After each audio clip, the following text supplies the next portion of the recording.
Again, welcome to College Algebra. In these lectures, we're going to study about linear functions and slope. This is Unit 2, lecture number 3. So our main objective is to learn how to find the slope of a line, also how to interpret slope as a rate of change, finding slopes of horizontal and vertical lines, also to find the slope of a para and perpendicular lines. So we know mathematicians normally use the term slope to represent the measure of a steepness of a line.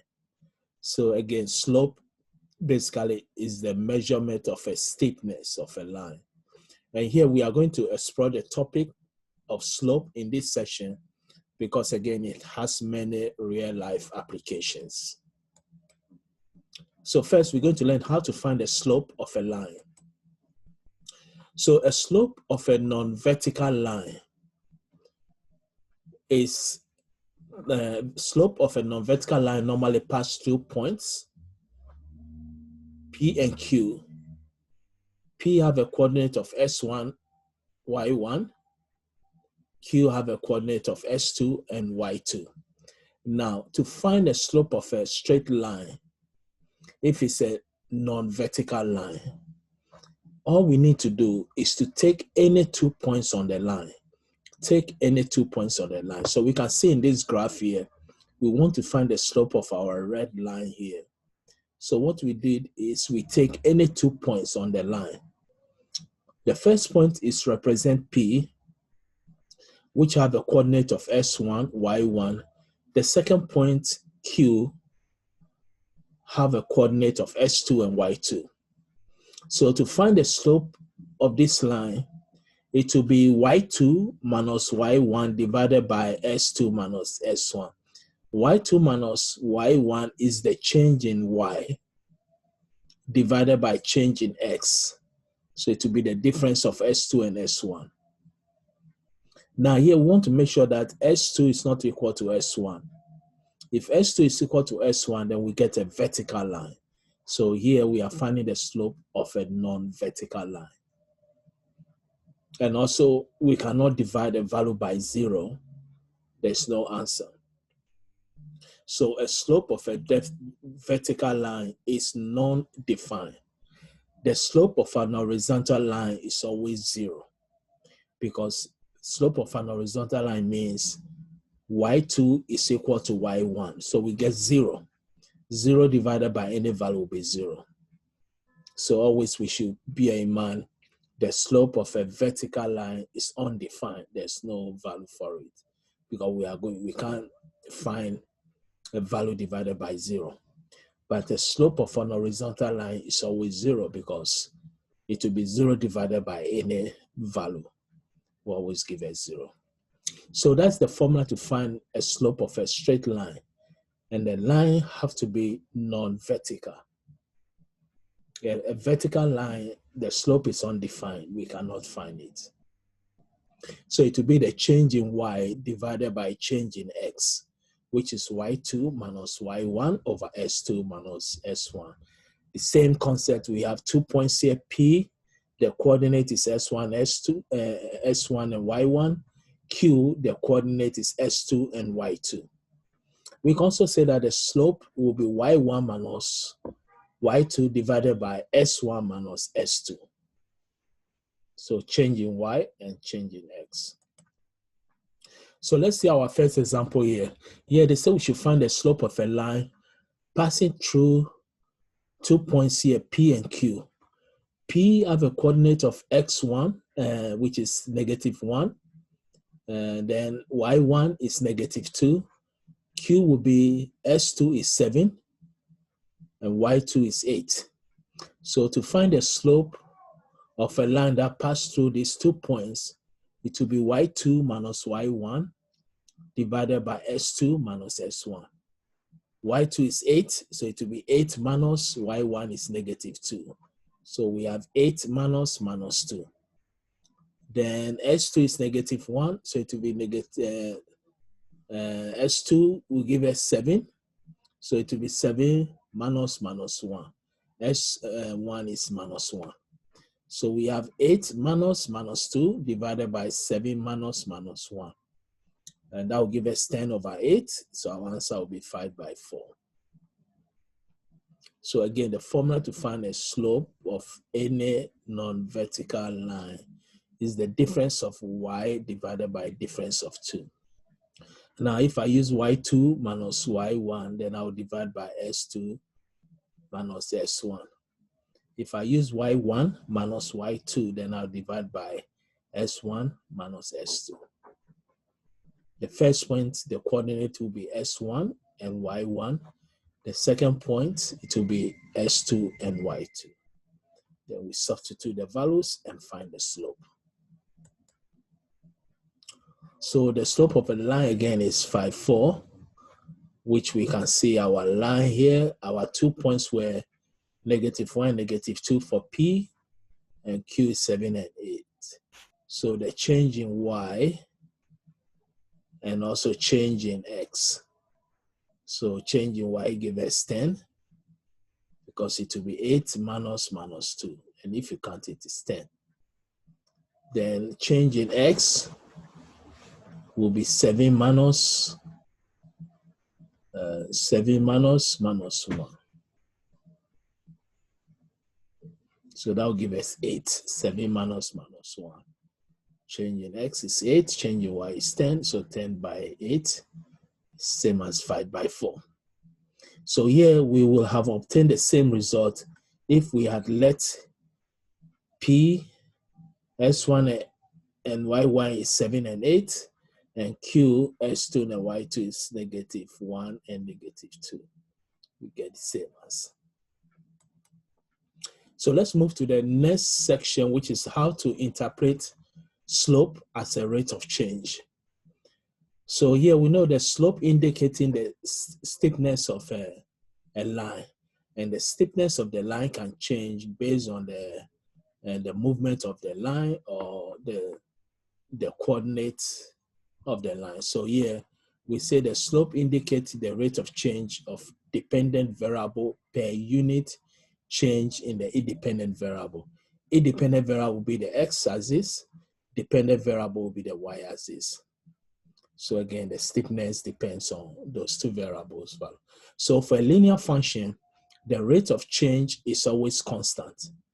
If I have a straight line, the rate of change on any points I take on the line is constant. Now, if the graph of our function is not linear, then we have to use different method. This is where we start the concept of calculus.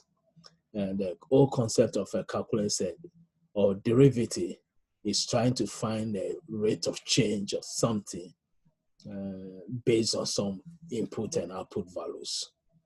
And in calculus, the rate of change is non-linear. It's not linear. If the rate of change is linear, that means it's constant throughout the line. If it's non-linear, it changes. So if the graph of our function is not linear, we can use slope formula to calculate average rate of change of a function on a given interval. Because again, it's non-linear, so there will be difference. The slope of rate of change will be different. Some may be highly steepness, maybe high value of slope. If it's a slightly steepness, then gets low value of the slope. So we can take, if we saw a specific interval where the rate of change is the same, then we can find the slope of that very interval. And that's the concept of average rate of change, which will be f at b minus f at a divided by b minus a. F at b means the value, b will be a value of x. What is the value of x into that equation? The y value that it will give us is here. The value of a into the equation, the y answer is f at a. So still we have difference in y divided by difference in x, or change in x and change in y. So here we have an example here. If a carpet for hotel room costs $25 per square yard plus a delivery charge of $30, then the total cost of S square yard is given by the linear function as following, because it's 25 per square yard. S is the number of square yards, so it will be 25x. And always the delivery charge is a fixed cost, so it's plus 30. You can buy 100 yards, you pay $30 for delivery. If you buy 2 yards, you still pay $30 for delivery. So now they say we should grab the equation and interpret the slope of the line. So here we can complete the table of solution, then we graph it. So we can start from the square yard. It can be from 1 to 10 or any value we chose. So here we were able to choose the square yard from 10 to 50. When it's 10, we plug the 10, we get 280. When it's 20, you plug 20, substitute 20 for x, you get 530. 30, we substitute x, 25 times 30 plus 30 will give us 780. 40, 25 times 40 plus 30 will give us 1030, and then 50. So now we have this table here, and this is their corresponding points. So the first value will be the x coordinate. The second is our C at S will be our y coordinate, vertical. So when we plot it, this is what we get. So now if we pick the points 30 and 780 and 50 and 1280, we can find the slope. We have y2 1280 minus 780, s2 50, s1 30, 50 minus 30, we get 25. Now this is a linear, so any points I take, I'll still get the same 25. As we saw previously, we have 25. Now the rate of change of the cost of the carpet is 25 when the square footage changes by 1 yard. Now the slope of 25 in dollars per square yard is the cost per square yard of the carpet. Now next we're going to study how to find the slope of horizontal and vertical lines. And I think here we already explained the slope of horizontal line always will be 0 because y will be constant. So y2 is equal to y1. It will be 0 divided by any value of x will give us 0.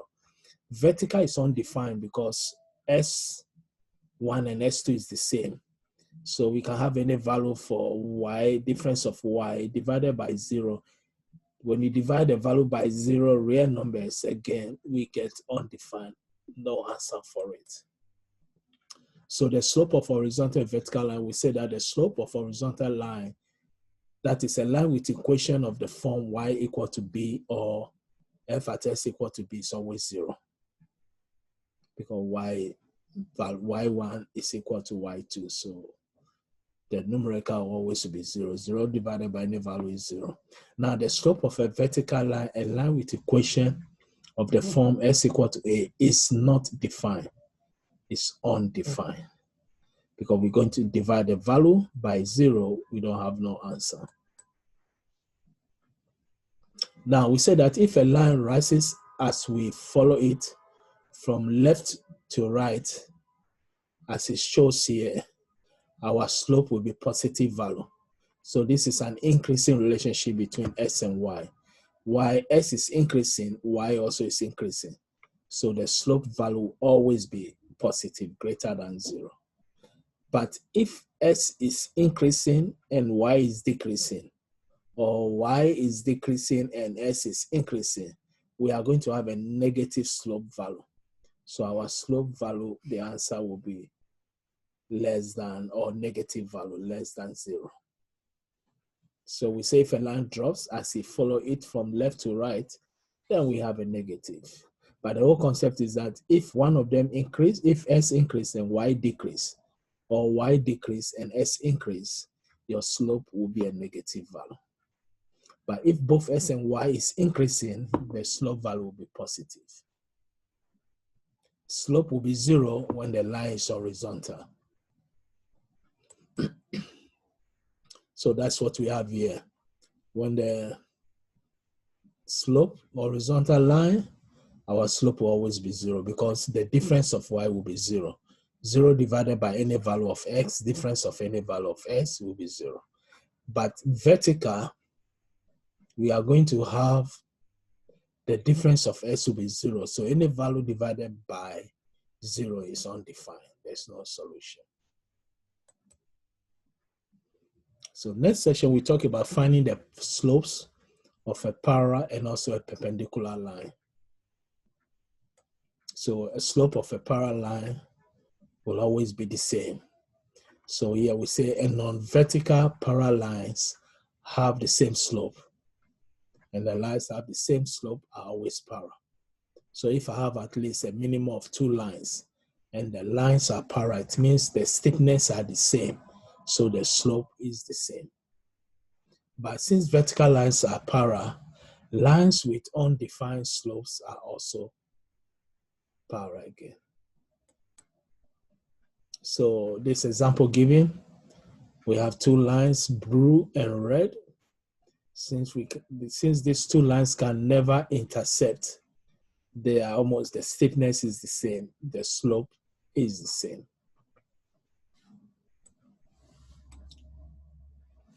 Now, since all the lines are parallel, their slope are equal, as we said. Now, to find y, we will find the slope of each line. Then we set them equal and solve for the resulting equation.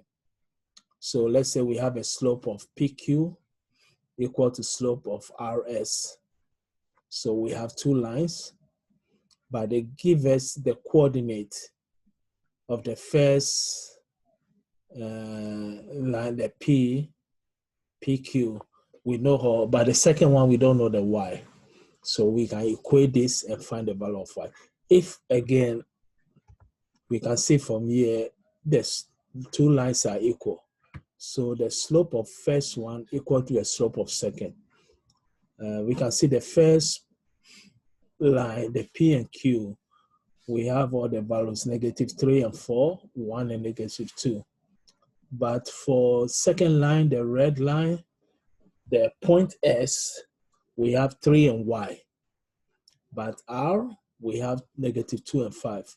So we can, since the slope is the same, we can say the first line slope equal to the second line slope. Then we can find the value of Y.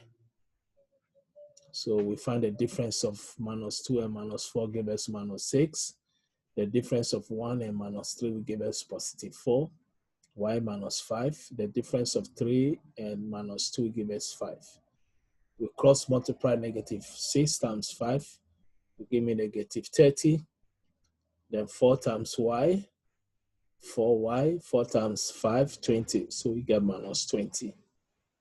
Then we are looking for Y. We can have 10Y again, -20, cross the equal sign will be +20.